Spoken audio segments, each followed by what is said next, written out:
जिंदगी गुजारने के चंद अहम तरीन उसूल। 1. किसी शख्स पर इन्हिसार ना करें। 2. कोई भी आपके साथ हमेशा के लिए नहीं रहेगा। 3. आज का दोस्त कल का दुश्मन हो सकता है। 4.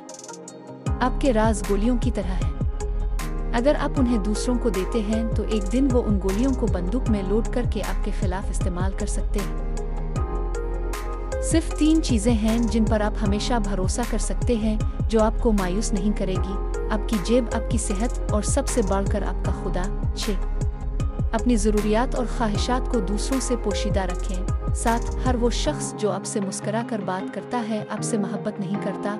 8. हर वो शख्स जो आपको अजीज, महबूब, आप दोस्त कहता है वाकई आपकी परवाह नहीं करता।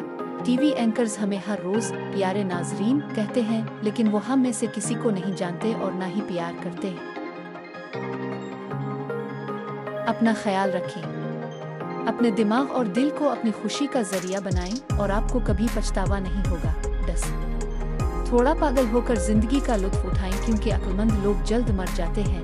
11. अपने छोटे मशागिल और शौक की पैरवी करें, चाहे वो दूसरों को मामूली लगे। कभी भी अपने लिए बैसाखी मत तलाश करें। 13. सिर्फ इसलिए कि आप दूसरों के लिए मेहरबान और हमदर्द हैं, इसलिए तवक्को ना करें कि दुनिया आपके साथ ऐसा ही सलूक करेगी। 14. एक दिन आपको एहसास होगा कि आप अपनी ज़रूरत से ज़्यादा परेशान थे, और ये कि खुदा ने आपके लिए हर चीज़ का बेहतरीन बंदोबस्त कर रखा था। आपको वो चीज़ें दी थीं जिनकी आपने कभी उम्मीद या ख्वाहिश भी नहीं की।